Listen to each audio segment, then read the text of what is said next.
Alhamdulillah Sudah, sudah Bu Hani. ya, siap. Hatur nuhun Bu Omi. Baik. Baik, Bapak dan Ibu, izin acara kelas Persepsi volume 2 pagi hari ini akan segera kita mulai. Insya Allah saya akan memimpin berjalannya agenda pada pagi hari ini. Bismillahirrahmanirrahim. Assalamualaikum warahmatullahi wabarakatuh. Alhamdulillahirrabbilalamin. Allahumma sholli ala sayyidina Muhammad wa ala alihi wa sahbihi ajma'in. Rabbi syrah li sadri wa yassir li amri wahlul 'uqdatam min lisani yafqahu qawli amma ba'du. Alhamdulillah, segala puji kita panjatkan kehadirat Allah Subhanahu wa taala atas segala nikmat dan karunia-Nya kita dapat berkumpul pada pagi hari ini dalam agenda kelas Apersepsi volume 2 bertepatan pada hari Sabtu 12 Oktober 2024. Alhamdulillah, hatur nuhun kami sampaikan kepada ayah bunda juga seluruh kru Sekolah Zaidan Educare yang sudah bergabung di pagi hari ini. Semoga kita senantiasa meluruskan niat untuk belajar bersama dan Allah catat nama-nama kita sebagai para pembelajar di jalannya. Amin ya rabbal alamin. Salat beserta salamnya senantiasa tercurah limpahkan kepada junjungan kita Nabi Muhammad SAW, kepada seluruh keluarganya, para sahabatnya juga mudah-mudahan sampai kepada kita selaku umatnya hingga akhir zaman. Baik, Bapak dan Ibu, mudah-mudahan semuanya sudah dalam kondisi siap. Tidak lupa saya ingatkan kembali untuk menyiapkan lembar persepsi yang sudah dibagikan. Mangga, mudah-mudahan sudah dalam posisi yang nyaman. Baik, kita mulai saja agenda pagi hari ini dengan membaca basmalah bersama-sama. Bismillahirrahmanirrahim. Selanjutnya kita akan mengawali agenda pagi hari ini dengan tilawah Al-Quran yang akan dibacakan oleh Ananda Abdul Haris Muhyiddin dari kelas 4 SD Zaidan Educare. Mangga kepada Kakak Haris dipersilahkan. A'udzu billahi minas syaitonir rajim. Bismillahirrahmanirrahim. Iqra' khalaqal insana min 'alaq.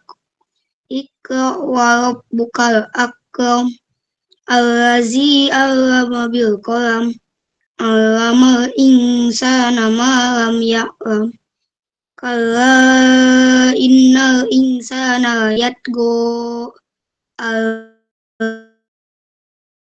inna ila rabbika ruj'a ara'aital ladzi yanha abdan iza shalla ara'aita in kana 'alal huda au amara ara'aita in kazzaba wa tawalla alam ya'lam bi annahu la yara kala illam yantahi wa nasfa'am bin nasiyatin kazibatin din khati'ah falyad'u nadiyah sanad'u zabaniyah kala la tuti'hu wasjud wa qatarib. Sadaqallahul azim. Wassalamualaikum warahmatullahi wabarakatuh.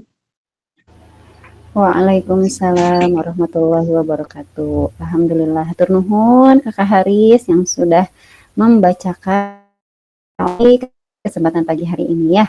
Berkah insya Allah untuk hafalannya ya, untuk agenda kita juga insya Allah pagi hari ini ya.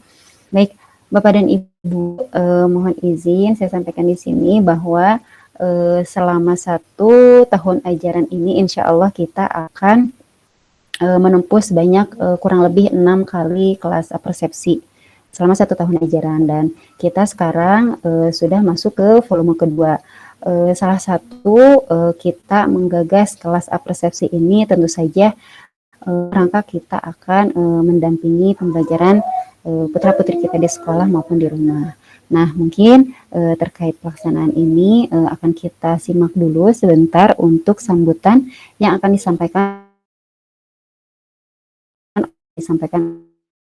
Mangga kepada Ibu Mia dipersilahkan. Baik, hatur nuhun Bu Hani, Masya Allah. A'udzubillahi minasyaitonirrajim. Bismillahirrahmanirrahim. Assalamualaikum warahmatullahi wabarakatuh. Wabarakatuh. Anta rabbi la ilaha illa anta khalaqtani wa ana abduka wa ana ala ahdika wa wa'dika mastata'tu a'udzubika min syarri ma sana'tu abu'u laka bi ni'matika alayya wa abu'u bi dzambi faghfirli fa innahu la yaghfiruz dzunuba illa anta. Masya Allah, alhamdulillah atas izin Allah kita berhimpun di pagi hari ini. Barangkali ibu bapak juga sedang ada agenda begitu ya, harus double aktivitas hari ini begitu, atau mungkin sedang menempuh istirahat, berkumpul bersama keluarga, tapi harus tetap berkumpul di sini di ruang virtual ini untuk kebaikan kita bersama. Masya Allah ya. Salawat dan salam semoga senantiasa tersampaikan, tercurahkan kepada guru kita semua, guru peradaban kita, junjungan kita Rasulullah Muhammad Sallallahu Alaihi Wasallam.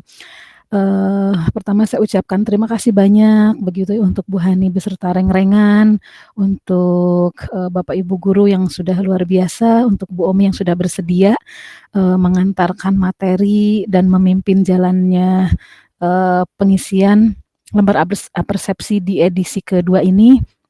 Juga tentu saja saya berterima kasih banyak kepada Ibu Bapak, luar biasa. Sebelum jam 8.00 itu sudah pada gabung, ini menandakan sebuah khidmat begitu ya. Luar biasa supportnya begitu ya. Saya tidak bisa mengucapkan saya belum bisa menyampaikan ungkapan terima kasih yang lebih tepat kepada ibu bapak semuanya begitu ya. Kemudian kami juga memohon maaf barangkali ada banyak hal yang belum bisa kami akomodasi begitu ya untuk harapan-harapan ibu bapak di sini begitu ya, termasuk kemarin banyak anak yang sakit. Saya jadi berpikir dengan ibu bapak wali kelas, aduh ini sakitnya anak-anak jangan-jangan selain cuaca ada faktor dari kami dari sekolah juga enggak ya gitu, atau dari kecapean atau apa. Jadi seueur karumaosan begitu ya. Nah, mudah-mudahan kita disehatkan semuanya, anak-anak kembali beraktivitas sebagaimana mestinya, ibu bapak juga sama dijaga oleh Allah agar senantiasa dikuatkan untuk mengurus rumah tangga bersama perintilannya begitu ya. Nah, kemudian ibu bapak yang dirahmati Allah, saya juga di sini mau mohon maaf begitu ya, barangkali sudah cukup direpotkan dengan jurnal mah, dengan apalagi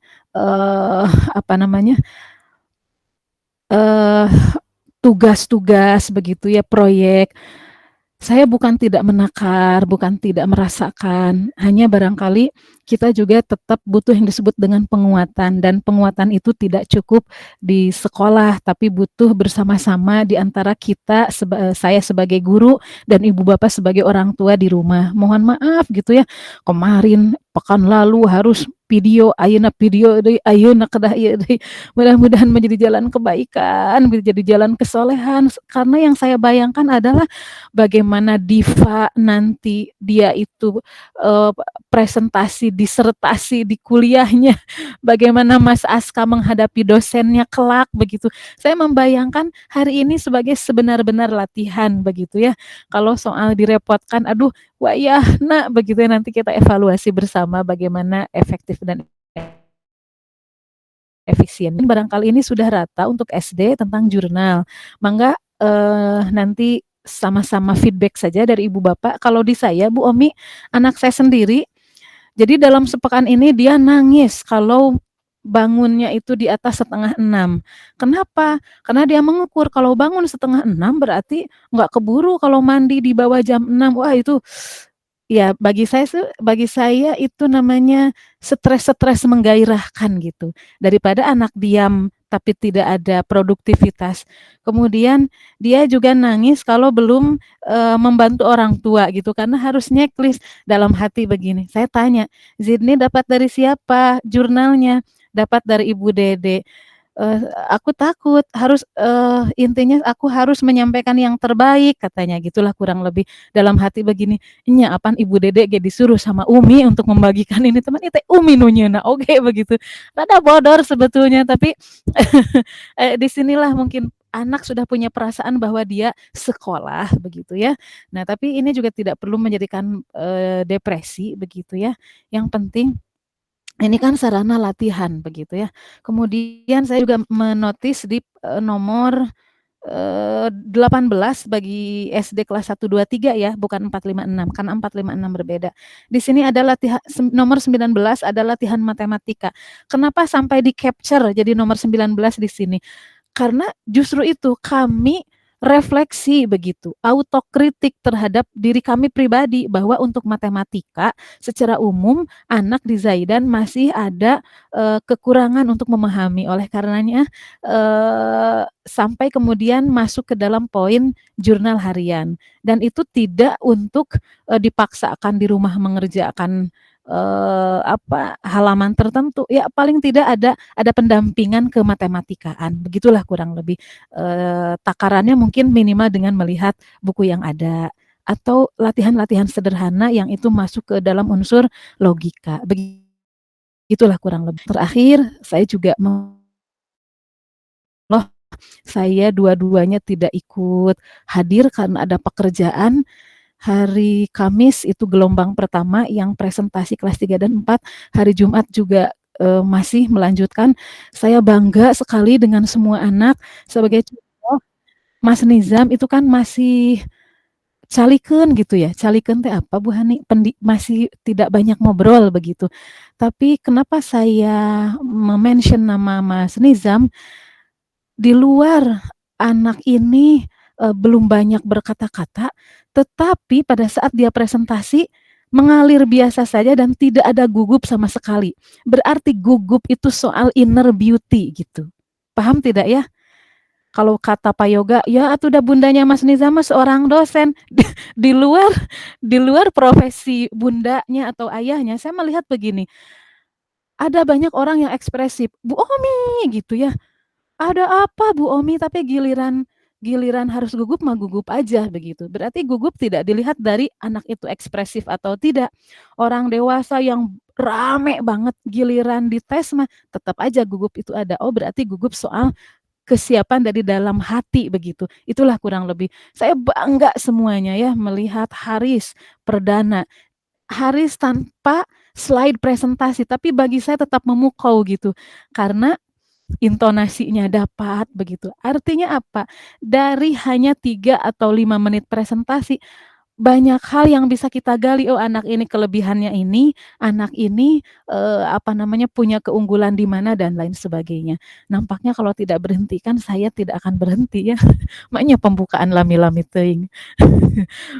Punten ya Bu Hani. Hatur nuhun untuk Ibu Bapak semuanya dan mohon izin saya sedang ada double pekerjaan.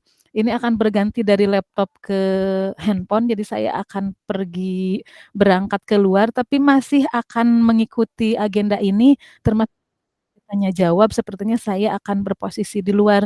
Ini kondisi sudah pakaian lapangan karena saya sedang ada pekerjaan. Mohon izin, begitu ya. Hatur nuhun sekali lagi, hatur nuhun luar biasa. Ini sangat saya terharu pagi ini sebelum jam 8 sudah pada masuk ruang meeting semuanya.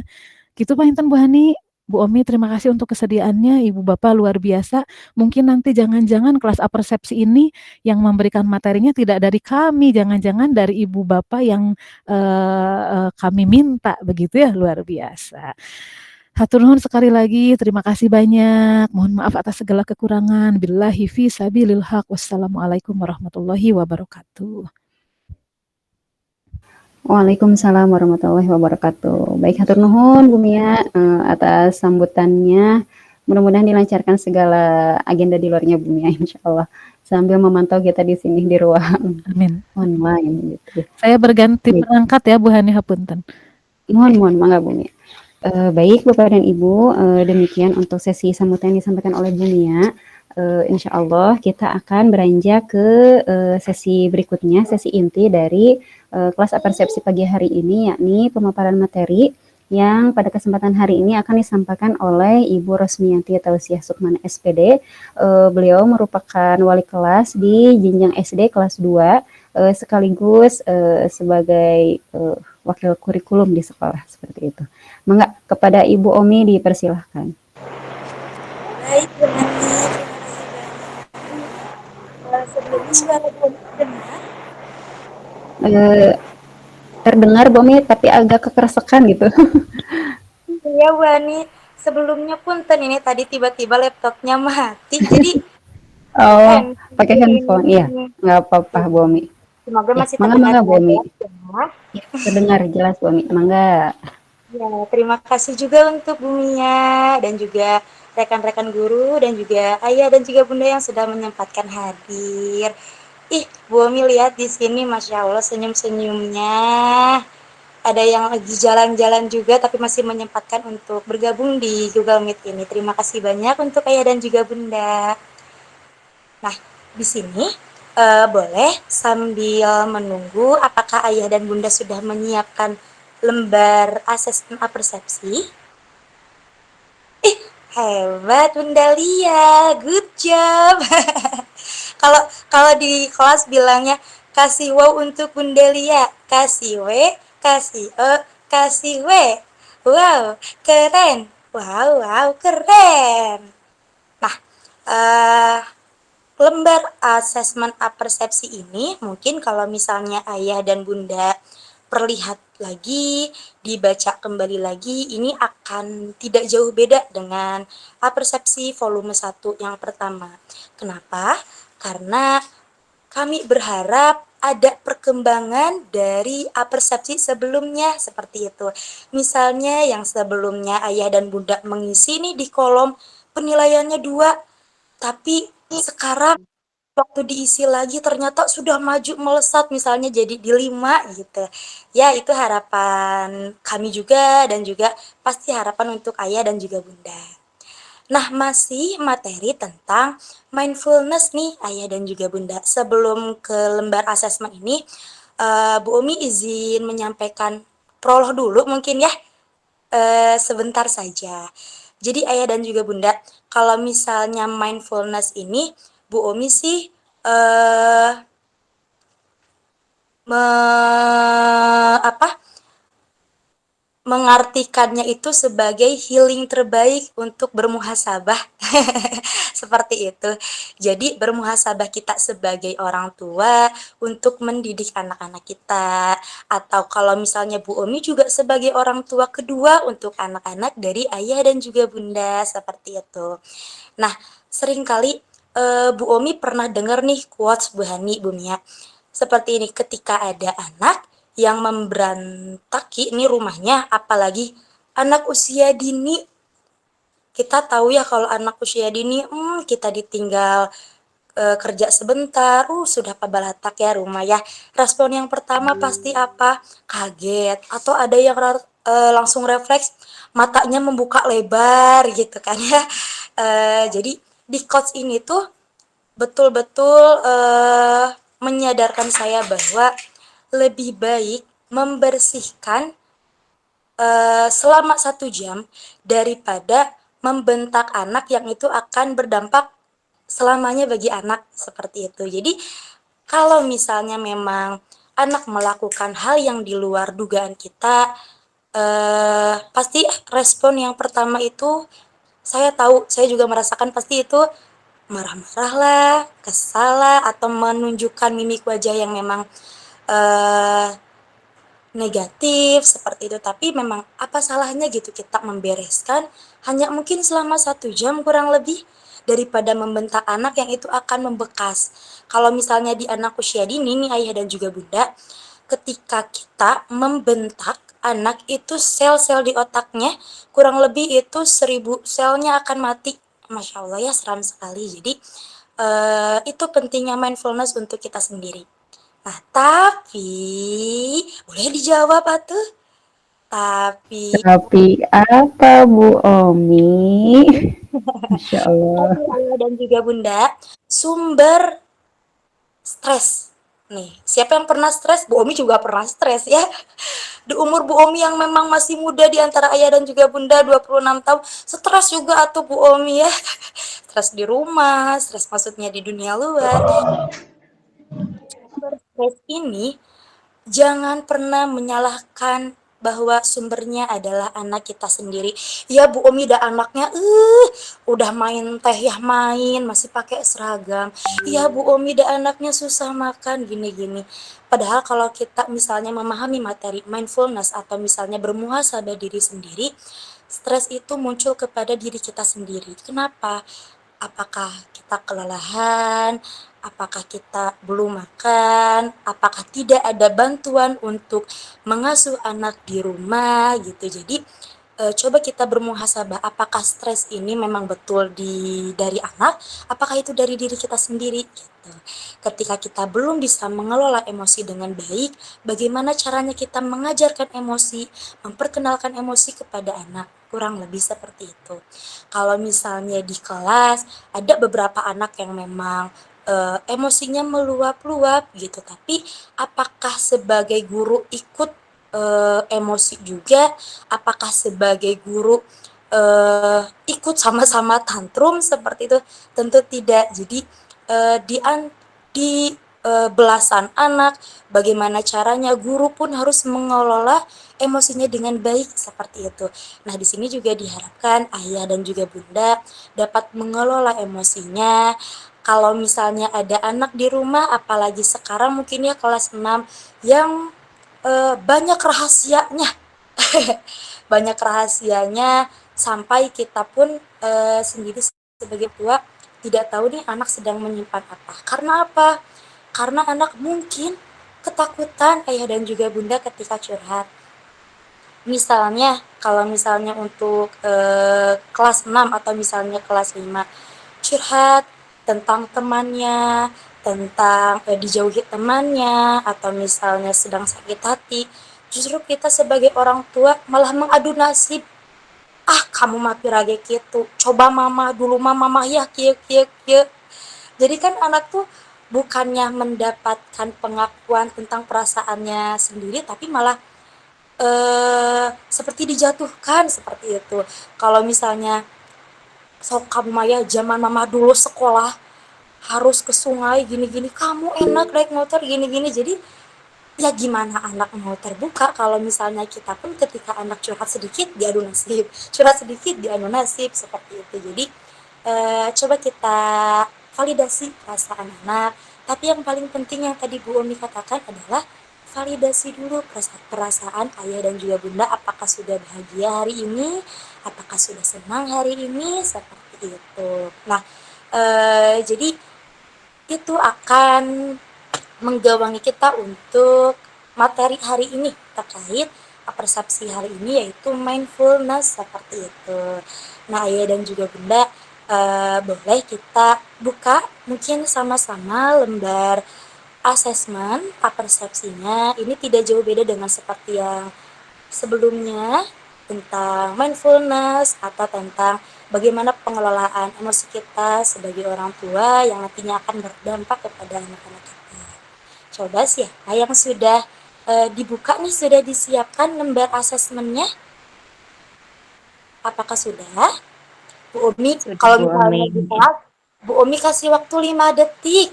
Ya, ayah dan juga bunda harus menyiapkan lembar asesmen dan juga pensil atau pulpen. Ya, Bu Umi hitung sampai 5.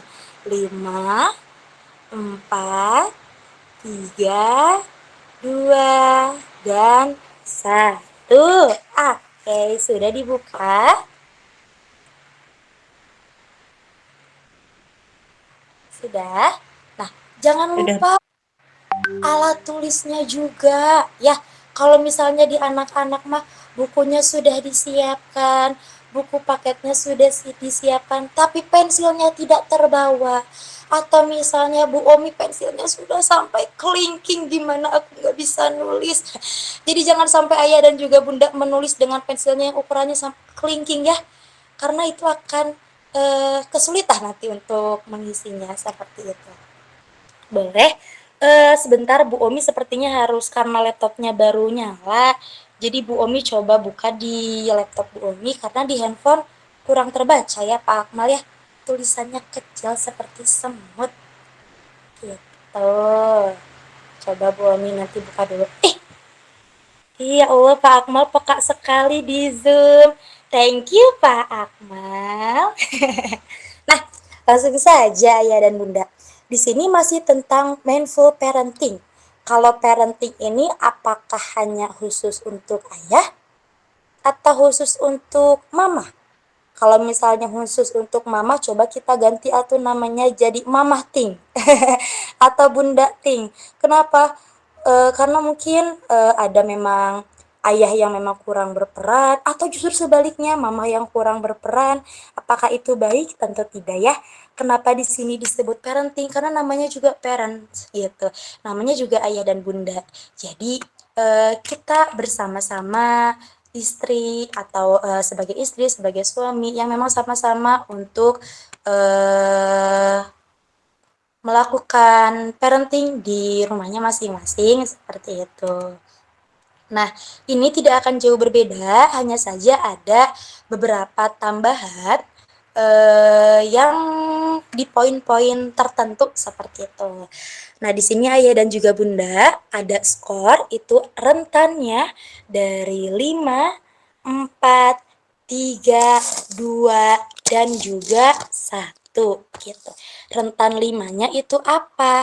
Rentan 5-nya itu ketika ayah dan juga bunda itu sudah membudayakan atau dari poin-poin ini ayah dan juga bunda sudah melakukan kebiasaan sehari-hari gitu. Jadi misalnya mendengarkan anak curhat mah udah Bu Umi, saya mah kata Umi Fakih teh tiap malam, tiap pulang sekolah saya dengarkan dengan baik, Masya Allah gitu ya.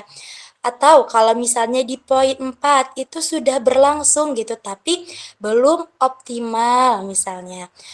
Mendengarkan sih mendengarkan, tapi misalnya masih ayah dan bunda juga masih dengan kesibukan yang lain kah atau apa. Jadi maksudnya sudah berlangsung tapi belum optimal dengan baik gitu.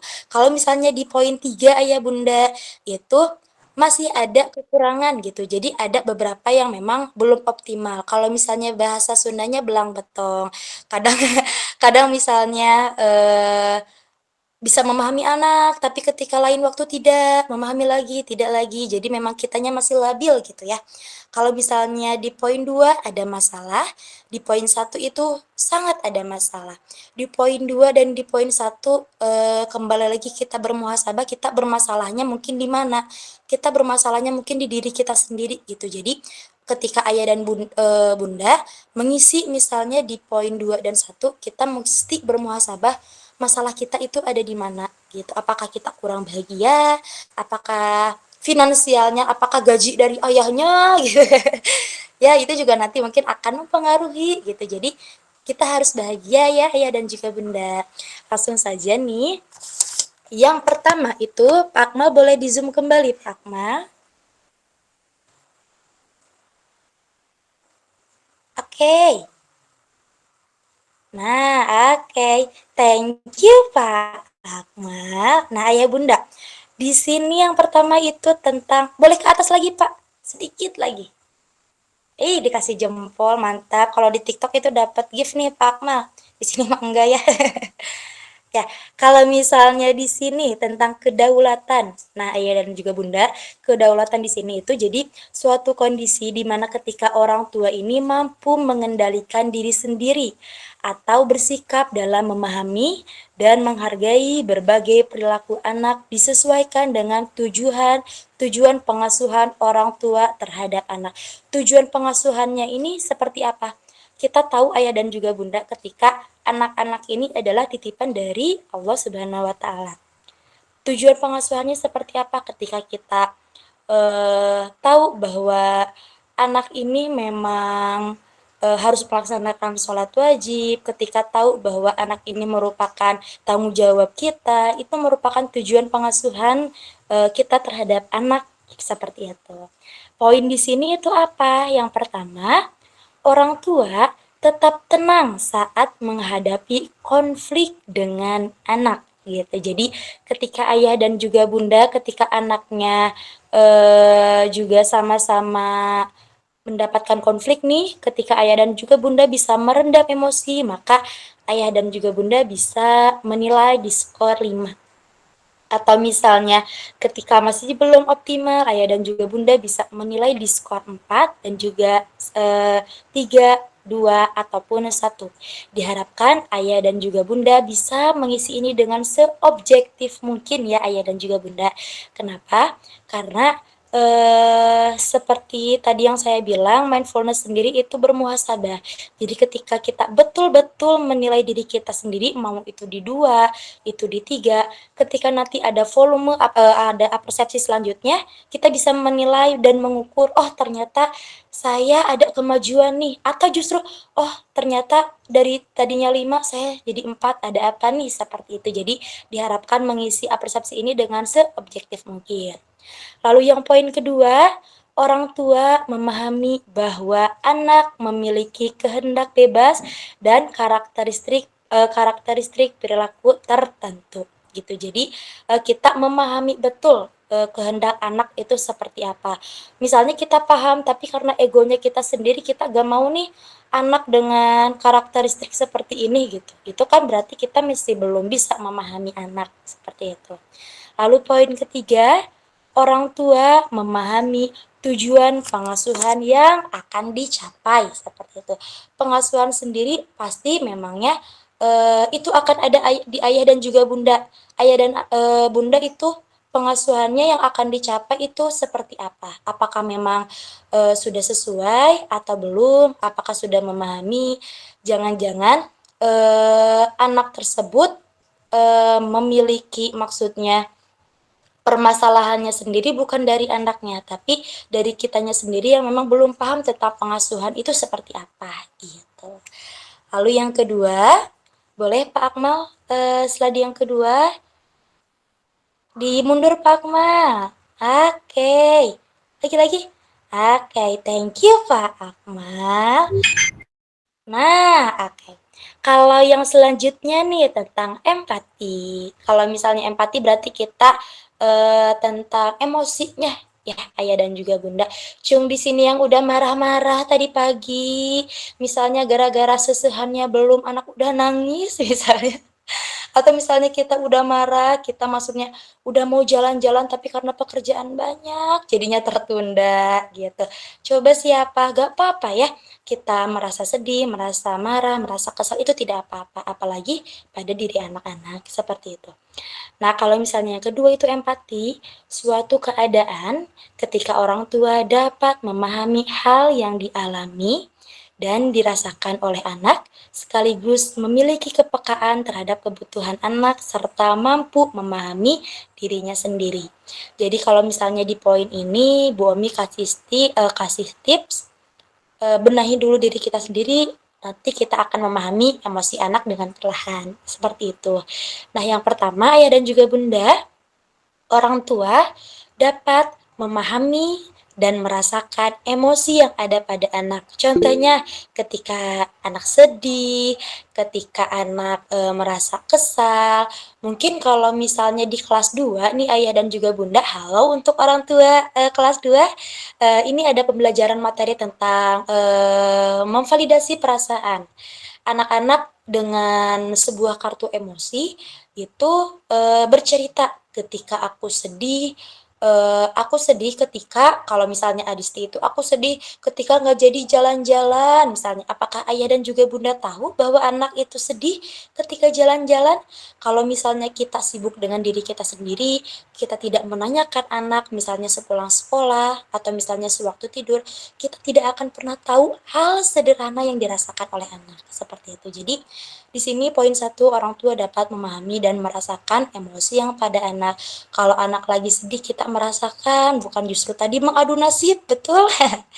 Nah, lalu di poin 2, orang tua dapat memahami emosi dan kebutuhan dirinya.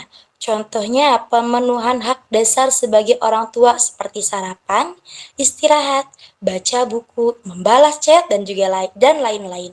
Nah, ayah dan juga bunda di poin 2 ini ada teori ketika kebutuhan dasarnya sudah terpenuhi, maka kebutuhan-kebutuhan yang lainnya insya Allah itu akan berjalan dengan baik. Kebutuhan dasarnya itu apa ayah dan juga bunda? Sarapan. Ya, jadi yang terpenting apa salahnya sih kita mengisi perut kita sendiri? Apa salahnya sih kita memenuhi kebutuhan diri sendiri gitu? Jadi ketika kita sudah semangat, ketika perut kita pun sudah kenyang, maka cara berpikir kita pun sudah lebih baik, menangani anak pun sudah lebih baik, seperti itu.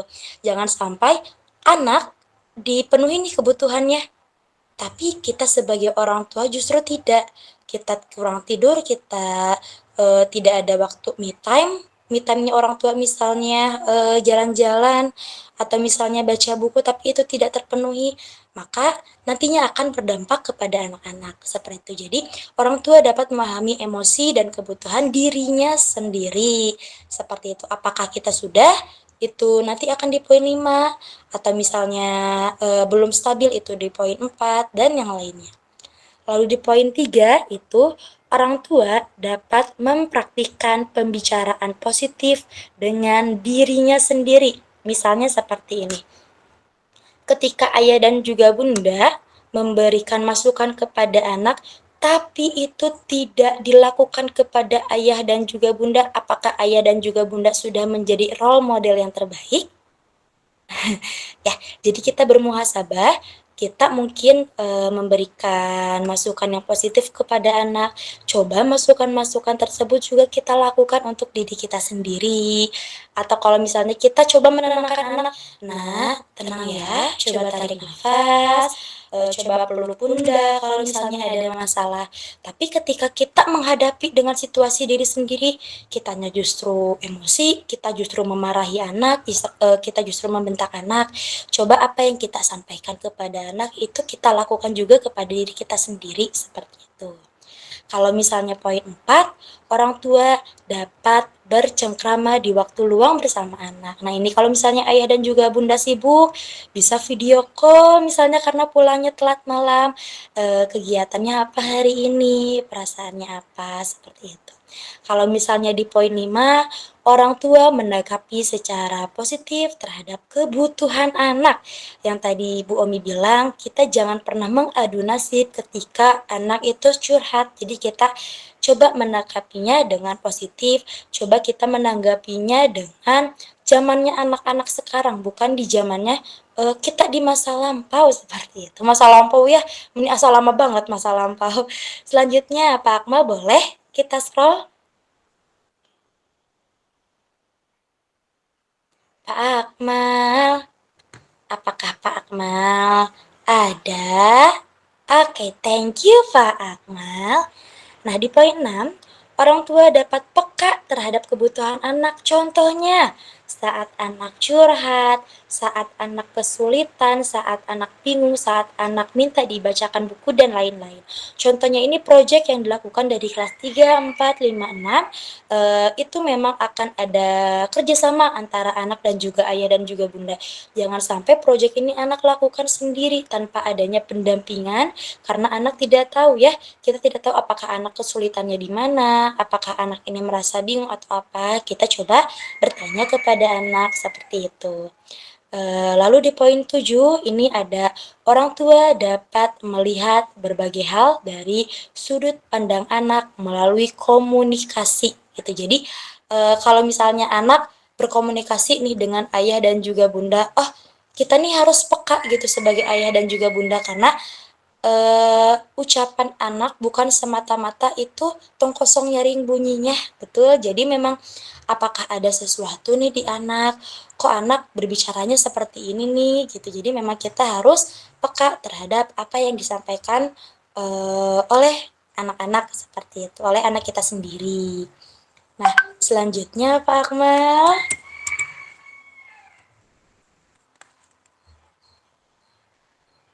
Nah, ini tentang penerimaan.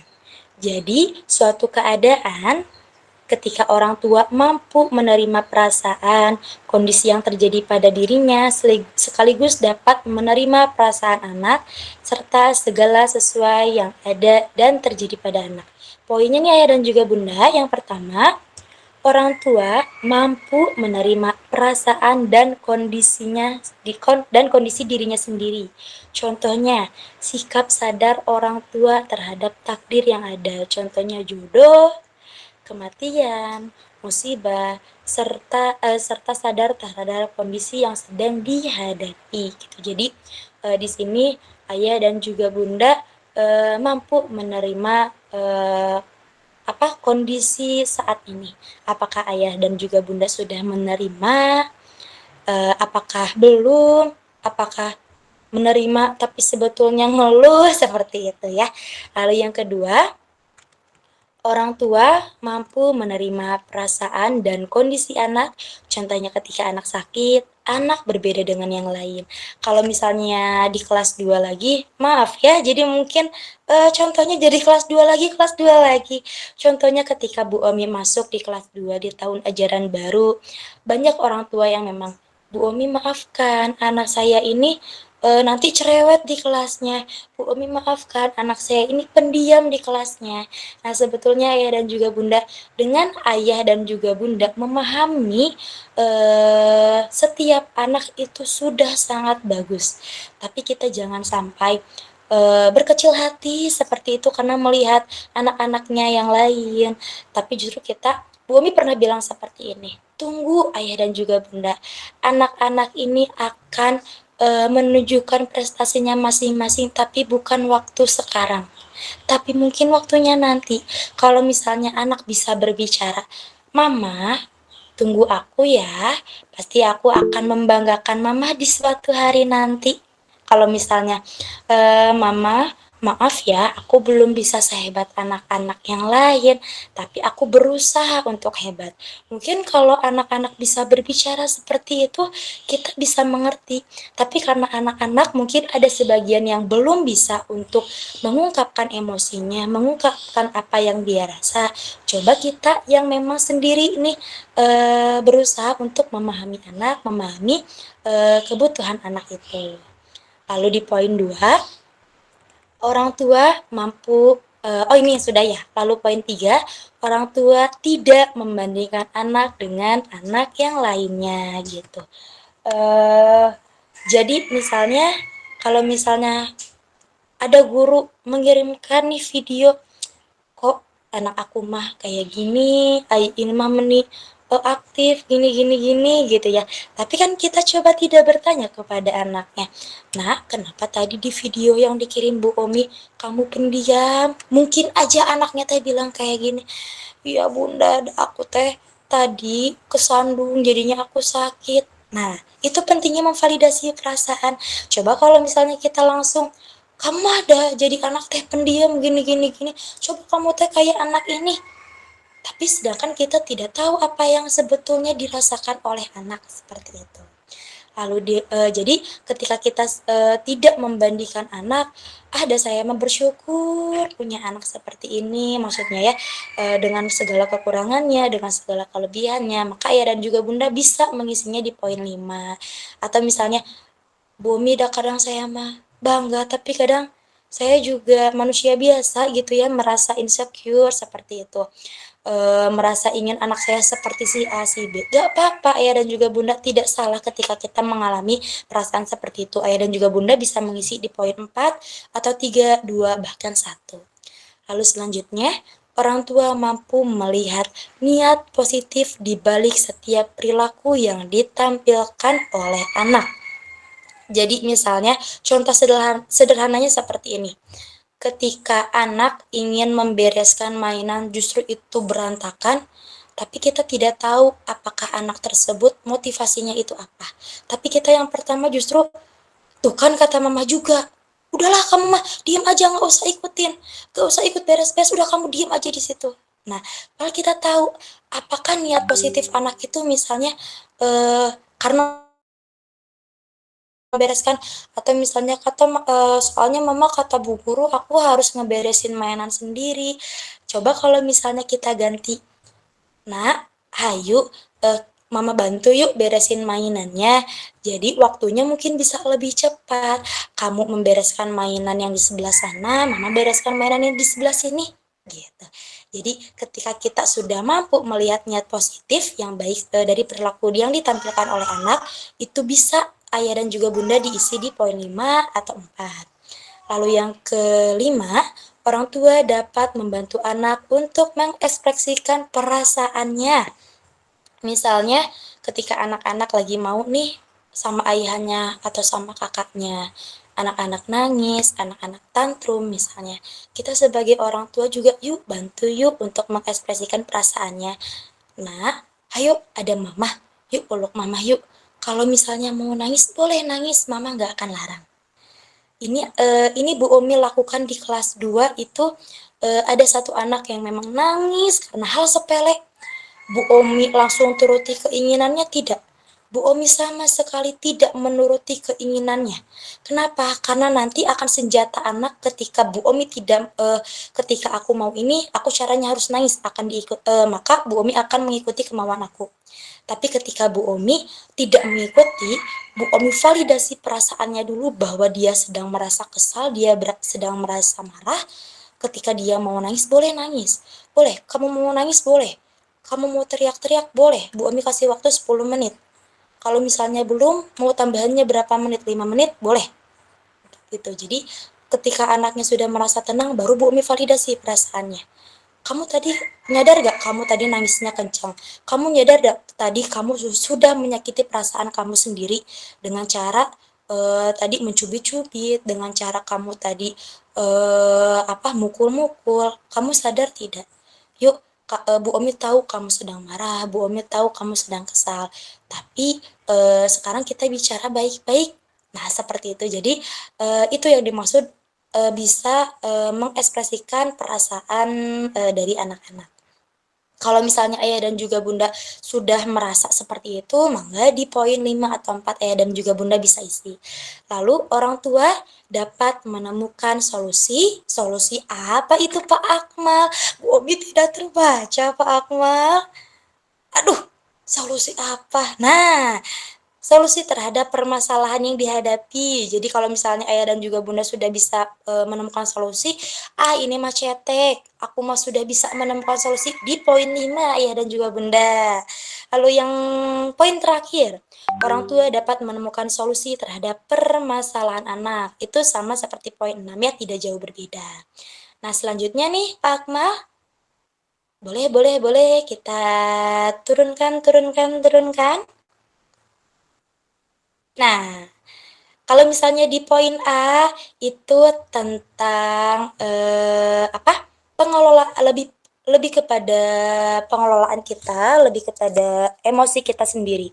Kalau misalnya ini tentang emergency literasi gitu. Jadi yang pertama, ini masih sama skornya 5 4 3 2 1. Yang pertama, berkembangnya kesadaran sosial dengan memahami perasaan dan kebutuhan orang lain yang dinyatakan dalam bahasa gitu. Jadi memang yang dinyatakan dalam berkomunikasi seperti itu.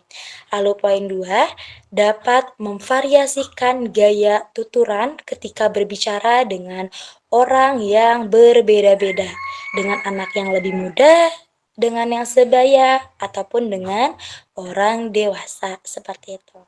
Nah, kalau misalnya ayah dan juga bunda sudah memvariasikan, sudah bisa dapat, itu di poin 5, 4, 3, 2, 1. Lalu yang ketiga, terkonfirmasi apa yang dia dengar. Misalnya ketika anak-anak mendengar, ketika melihat, berbuat, menulis, atau gambar dengan pertanyaan apa, mengapa, dan juga bagaimana itu sudah terkonfirmasi oleh anak atau tervalidasi. Lalu yang poin 4 itu mengungkapkan makna dari sebuah kata, makna dari apa yang dia ucapkan.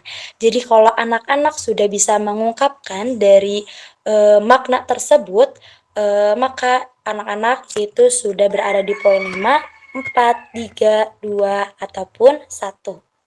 Poin 5, anak mengetahui atau sadar dengan istilah yang diucapkannya. Misalnya, maaf ya ayah dan bunda, kalau misalnya kasus di rata-rata di anak itu, anjir lah kamu, ah "Aih kamu mah, aih tak itu teh." Waktu Bu Omi nanya, "Kamu tahu nggak aih itu teh apa?" "Enggak." "Ya lucu ya Bu Omi." Nah itu jadi anak sebetulnya mengucapkan tapi tidak tahu maknanya, tidak tahu istilahnya gitu. Ketika anak memang sadar betul dengan apa yang diucapkannya dan tahu maknanya, itu boleh diisi di poin 5. Tapi sebetulnya anak belum tahu nih, tapi dia sering mengucapkannya, itu mangga boleh di poin 3, 2, ataupun 1. Lalu menggunakan intonasi dengan tepat. Menggunakan intonasi dengan tepat, misalnya ketika anak merasa kesal atau misalnya anak meminta bantuan tapi dengan intonasi yang memang cukup keras, itu berarti belum tepat seperti itu. Jadi kita harus memahami bahwa ketika anak menggunakan intonasi ketika berbicara, ketika meminta bantuan, ketika sedang menangis, ketika sedang marah, itu dengan tepat, maka di poin 5. Lalu nomor 7, memahami perintah. Itu ketika anak memahami perintah, maka boleh diskor yang paling tinggi di 5. Lalu kemampuan menjelaskan yang baik, tertata, dan juga terstruktur. Seperti itu. Lalu poin 9, memahami kalimat yang mengandung kata negasi, itu tetapi, dan juga kecuali. Kalau misalnya poin 10 yang terakhir, tertarik dengan bacaan. Bu Omi dan anak aku mah tertarik dengan bacaan, tapi bacaannya bacaan yang ada di YouTube. Kalau misalnya itu kita juga bisa awasi ya ayah dan juga bunda, mau bacaan tentang apapun itu, mau di koran, majalah, buku mata pelajaran, buku cerita, tapi yang terpenting kita awasi anak-anak, seperti itu. Lalu yang terakhir, observasi kemunculan perilaku sosial yang perlu bimbingan pada peserta didik atau yang pada anak-anak. Nah, kemunculannya ini ada 3, ada sering, ada kadang-kadang, dan juga ada yang memang sama sekali tidak muncul. Yang pertama, memiliki kekagetan, ketidaksiapan, bahkan ketakutan ketika menerima kabar baru. Atau contohnya seperti ini. Contohnya ketika anak lupa terhadap barangnya, atau misalnya ketika ada hal yang tidak sesuai, anak ini ketakutan.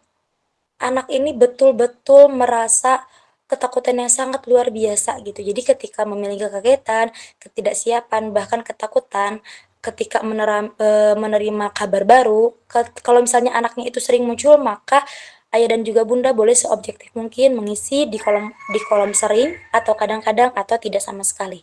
Lalu di yang kedua, menyela pembicaraan baik terhadap sebaya maupun terhadap orang dewasa.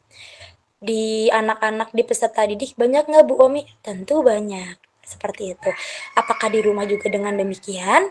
Anak itu sering menyela pembicaraan ketika ayah dan juga bunda berbicara, atau ketika adiknya berbicara, justru kakaknya juga mau ikutan berbicara. Lalu yang ketiga, senang dan mentertawakan ketika orang lain salah, dipanggil atau dinasehati.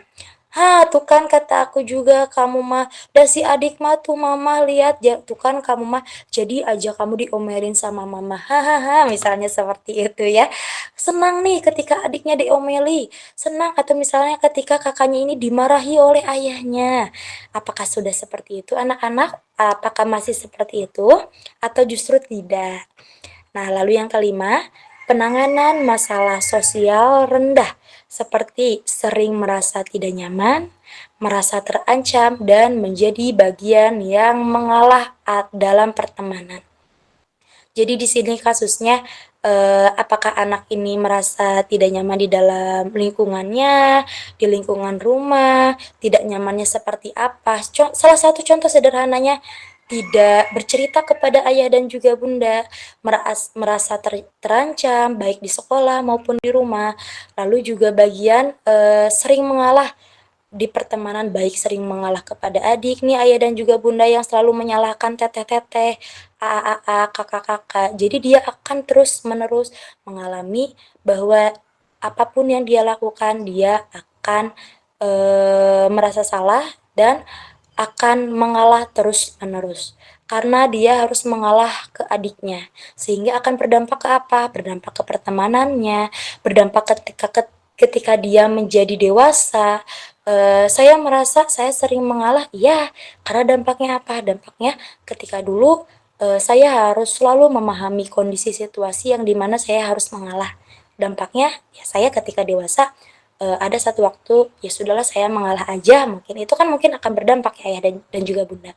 Jadi apa yang tertanam di masa kecil jangan pernah menyangka itu ketika dewasa tidak akan pernah berdampak. No, itu ketika dewasa akan sangat berdampak. Lalu yang keenam, terbawa arus kegemaran tanpa pendirian. Contohnya nonton film tertentu, berpakaian tertentu. Ini mungkin untuk Ananda di kelas 4, 5, 6 ya ayah dan juga bunda. Mohon untuk kita perhatikan lagi. Lalu, tertutup dalam berkomunikasi sehingga ada hal yang disembunyikan. Ini di poin tadi yang di A nih ayah dan juga bunda. Ketika kita juga sebagai orang tua tidak terbuka, tidak memvalidasi perasaan, maka jangan heran ketika anak-anak ini akan tertutup kepada kita.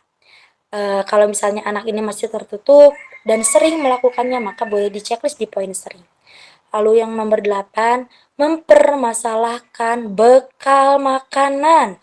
Kenapa makanannya ini? Kenapa aku sama ini gitu ya? Kasusnya banyak, tentu banyak. Yang menghadapinya siapa? Bu guru atau Pak guru yang di sekolah. Bu, kenapa mama aku teh bekalnya aku ini? Kalau Bu Omi jawab sih dengan positifnya Bu Omi mungkin coba jawab seperti ini. Mungkin ayah dan juga bunda ingin kamu mencoba rasa yang baru. Yuk, gak apa-apa kamu mau sesuap, kamu mau 2 suap, yang penting mencoba. Gitu. Gak apa-apa gak habis juga, seperti itu. Jadi, mungkin kalau misalnya anak sering komplain, itu bisa di kolom checklist, sering gitu ya. Lalu masih sulit diarahkan atau dibatasi perihal waktu menonton nih anak saya banget Bu Omi katanya. Kalau misalnya memang dirasa sering, boleh ayah dan juga bunda mengisi dengan seobjektif mungkin. Demotivasi atau kehilangan semangat, penurunan budaya baik, dan lain-lain. Yang tadinya anak ini semangat, jadinya menurun, tapi kita harus cari tahu dulu kok dia jadi gak semangat. Boleh cari tahu loh ayah dan juga bunda ke bapak ibu guru. Bu, maaf, kok di rumah jadi pendiam ya? Apakah ada masalah di sekolahnya? Apakah boleh? Tentu sangat boleh. Itu namanya apa? Kita namanya memahami perasaan anak gitu. Lalu yang ke-11, memahami perilaku atau karakter orang lain.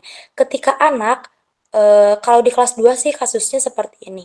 Ketika ada anak yang memang lagi tantrum, kalau anak-anak kelas 2 akan memahaminya dengan cara tidak mengolok-olok, dengan memahaminya dengan cara tidak mengeluarkan suara, dan memahami bahwa sok Adisti nangis aja. Nah, itu teh terlontar dari anak-anak misalnya ketika Adisti atau misalnya Fakih. Sok Fakih kamu perlu dibantu, sini aku bantuin. Fakih nggak kayak gini misalnya. Zafran, kamu jangan motong pembicaraan misalnya kayak gitu. Kenapa? Karena anak-anak sudah tahu ketika karakteristik setiap anak itu sudah memahami. Seperti itu. Jadi ketika anak sudah memahami perilaku atau karakter orang lain, maka boleh dicentang sering. Atau misalnya Zafran sudah memahami karakter adiknya sendiri. Jadi ketika adiknya sedang marah, ketika adiknya sedang menangis, Zafran sudah tahu misalnya seperti itu. Jadi memahami perilaku atau karakter orang lain. Lalu yang 12, berhati-hati dan menjaga sikap agar tidak menjadi praduga orang lain. Nah ini misalnya, karena kasusnya misalnya kalau di rumah, karena adiknya yang sering ngeberantakin mainan, terus kakaknya bilang nih ke mamanya, mah pasti itu mah sama si adik, soalnya kan si adik mah suka ngeberantakin mainan, padahal mah itu teh sama kucing so, ya kan? Jadi ketika anak sudah gampang mencap orang tersebut, maka memang itu anak-anak sudah melakukan praduga terhadap orang tersebut. Tapi kalau ketika anak-anaknya bisa berhati-hati dan menjaga sikap, misalnya, gak tahu ya, mungkin bukan sama itu, karena aku nggak lihat mah, aku nggak lihat siapa yang ngeberantakin, jadi aku nggak bisa jawab. Nah, berarti apa? Anak sudah berhati-hati dan juga menjaga sikap agar tidak menjadi praduga. Itu kalau misalnya anak sudah bisa, maka bisa di kolom sering. Nah, begitu ayah dan juga bunda. Boleh yang terakhir Pak Akmal? Boleh scroll. Nah, kalau misalnya ayah dan juga bunda sudah mengisi checklistan dengan seobjektif mungkin, boleh Pak Akmal lagi? Thank you Pak Akmal. Nah, di sini mangga ayah dan juga bunda bisa mengisi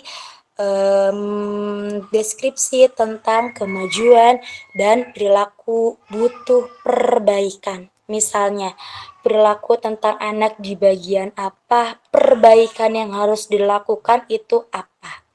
Atau misalnya, Bu Omi boleh nggak aku tentang diri sendiri, tentang aku pribadi? Boleh. Kalau menurut Bu Omi itu sangat boleh. Dan juga perlu perbaikannya apa itu boleh. Kenapa Bu Omi bilang boleh? Karena ini akan berdampak ketika anak-anak nanti. Jadi mau itu tentang perilaku anak yang perlu diperbaiki, mau itu tentang perilaku ayah dan juga bunda yang memang perlu diperbaiki, itu sangat boleh. Seperti itu. Lalu di kolom sebelahnya itu umpan Bali. Nah, jangan lupa ayah dan juga bunda, di sini diberi tanda tangan bahwa ayah dan juga bunda sudah mengisi seobjektif mungkin, seperti itu.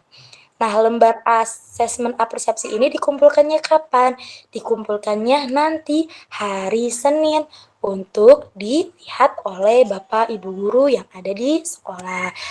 Yang akan dilihat oleh nanti Bu Mia, sehingga ini akan menjadi feedback bagi sekolah juga, seperti itu. Ini akan menjadi feedback bagi sekolah, akan menjadi feedback bagi ayah dan juga bunda, dan juga akan menjadi feedback untuk anak-anak. Nah, seperti itu ayah dan juga bunda. Seperti itu Bu Hani, Bu Mia. Kalau misalnya Bu Omi, maaf sekali dari tadi banyak menjelaskannya mungkin terlalu bertele-tele, mohon maaf mungkin ya ayah dan juga bunda. Karena mungkin ayah dan juga bunda akan lebih memahami dengan contoh-contoh yang mungkin diberikan oleh Bu Omi. Bukan berarti Bu Omi lebih paham di sini, tidak. Tapi kita sama-sama belajar di sini, sama-sama kita mengelola emosi dan menjadi pribadi yang lebih baik lagi. Begitu Bu Hani, mungkin cukup dari Bu Omi ya. Semoga kita sebagai orang tua juga bisa membahagiakan diri kita sendiri yang nantinya kita bisa membahagiakan anak-anak kita juga. Terima kasih. Assalamualaikum warahmatullahi wabarakatuh. Waalaikumsalam warahmatullahi wabarakatuh. Baik, alhamdulillah hatur nuhun Bu Omi atas pemaparannya. Ini mah sepertinya karena sudah dipandu ya Bu Omi. Mudah-mudahan hari Senin sudah pada mengumpulkan semua ya orang persepsinya. Hatur nuhun Bu Omi sekali lagi. Masya Allah tadi yang saya garis bawahi dari pemaparan Bu Omi bahwa mindfulness itu adalah healing terbaik untuk muhasabah. Masya Allah nuhun ya Bu Omi, ini sebagai pengingat dan reminder untuk kita bersama sebagai orang tua. Demikian Bapak Ibu untuk pemaparan poin-poin kelas persepsi di volume 2 ini. Memang kalau dilihat secara sepintas rasa-rasanya sama begitu ya dengan yang sebelumnya. Pun tadi Bu Omi sudah menyampaikan mengapa masih sama, ada maksud dan tujuan di balik itu semua, dan tentu ada beberapa poin tambahan yang memang kami rasa ini harus disampaikan kepada Bapak Ibu, dan kami juga membutuhkan feedbacknya bersama begitu. Nah, dari pengumpulan kelas persepsi sebelumnya, jadi proses pengumpulan asesmen ini Bapak Ibu akan kami periksa satu persatu, bahkan kami masukkan ke monitoring pengumpulan, jadi akan ketahuan siapa yang sudah mengumpulkan dan belum. Dan biasanya kami akan coba mulai mengolah data terutama di feedback yang bagian akhir. Nah, itu akan kami kumpulkan terlebih nanti di wali kelas masing-masing supaya bisa menjadi perbaikan untuk pembelajaran di sekolah. Ini juga salah satu upaya agar ada sinkronisasi atau kolaborasi dari sisi pembelajaran. Begitu ya Bapak Ibu, mudah-mudahan bisa difahami bersama. Mangga bagi yang sudah menyelesaikan pengisiannya hari Senin bisa langsung dikumpulkan. Itu luar biasa. Baik, Bapak dan Ibu, sesi selanjutnya ini sekitar 5 menit ke depan kita akan buka sesi tanya jawab. Barangkali dari Bapak dan Ibu ada yang ingin ditanyakan atau didiskusikan terlebih dahulu. Mangga dipersilahkan. Ini sebelumnya sudah ada yang raise hand dari Bu Iis Naini. Mangga Bu Iis, barangkali ada pertanyaan yang ingin disampaikan terlebih dahulu.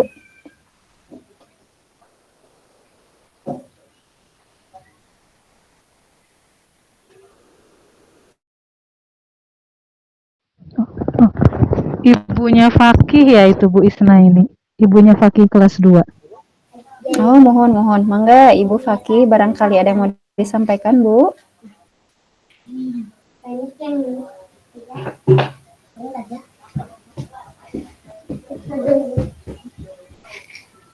Oh, belum sepertinya ya. Kita coba dulu ini ke yang selanjutnya. Raisen ada Pak Apip Nugraha. Mangga Bapak, barangkali ada yang mau disampaikan, dipersilahkan. Ya, halo, assalamualaikum. Waalaikumsalam warahmatullahi wabarakatuh. Uminya Apkori Hafizan Ilmi TKB. Oh, mohon. Dari TKB, mohon Mangga Umi, dipersilahkan. Ibu Ani, tadi kan waktu Bu Omi cerita itu ada istilah mengadu nasib ya.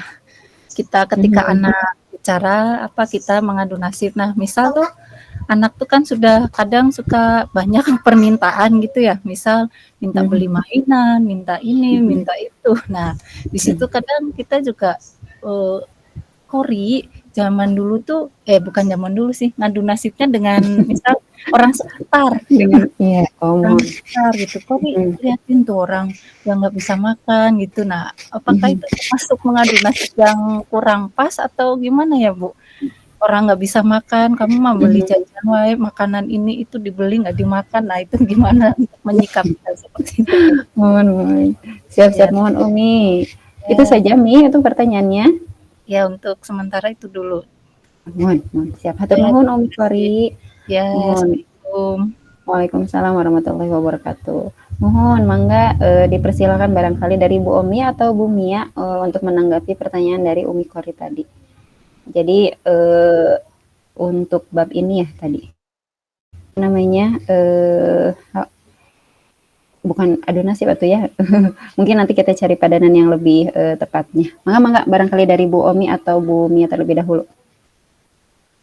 Mangga Bu Mia, Bu Omi mau terlebih dahulu. Mangga. Mohon Mangga ke Bu Mia terlebih dahulu. Oh, boleh. Suara saya masih bisa diterima belum ya Bu Hani? Ini masih di perjalanan. Aman Bu Mia? Ada? Mohon aman. Bisa. Ada suara saya sampai? Ada Bu Mia, sampai. Halo. Ada Bu Mia, suaranya terdengar. Ada ya? Ada. Oh, bisa ya. Mohon izin masih di perjalanan, tapi tadi dari semua yang disampaikan ya luar biasa ya. Mohon terima kasih orang tua gitu yang mendengarkan pemaparan Bu Omi tadi. Materi ya. Nah, ini dari Buminya Kori. Anak minta jajan, minta dibelikan, jadi bahkan kadang anak itu sampai tidak sentuh gitu ya, misalnya tidak dimakan dan lain sebagainya, jadi mubazir. Sebetulnya kalau dari karakteristik secara umum yang namanya anak itu kena dengan ini sangat dasar di semua anak ya, semua apalagi anak usia dini pasti masih memiliki penasaran ya, gimana ya rasanya saya beli A, saya beli B dan seterusnya. Jadi tugas kita itu sebetulnya hanya melokalisir. Yang pertama, kalau misalnya masih mau diarahkan, boleh dong gitu belinya apa nih yang lebih butuh lah, kurang lebih seperti itu. Minimal ada usaha melokalisir dulu untuk menghindari kemubaziran di akhir. Karena anak itu kadang-kadang ketika dia ingin sesuatu bukan karena memang dia itu mau atau karena dia itu butuh, lebih karena bisa jadi tergoda oleh orang lain, oleh keadaan seperti itu. Tidak selamanya apa yang anak ekspresikan betul-betul karena murni dari hati menginginkan hal tersebut.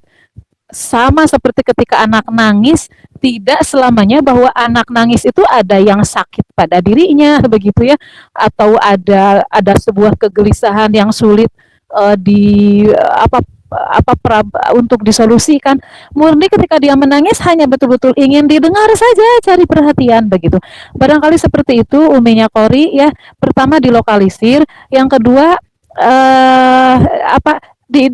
kita buat target begitu ya, sampai kapan keinginan anak ini harus selalu diikuti lah, kurang lebih seperti itu. Jadi semakin melandai menurun begitu. Itu ada targetnya.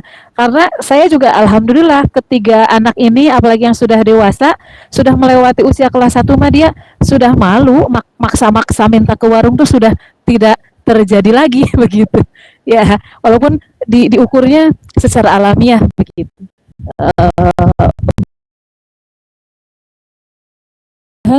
Bisa dicerna dengan baik, termasuk ini teknologinya, karena sepertinya di sini kesulitan sinyal begitu barangkali. Hatur nuhun Bu Hani, Bu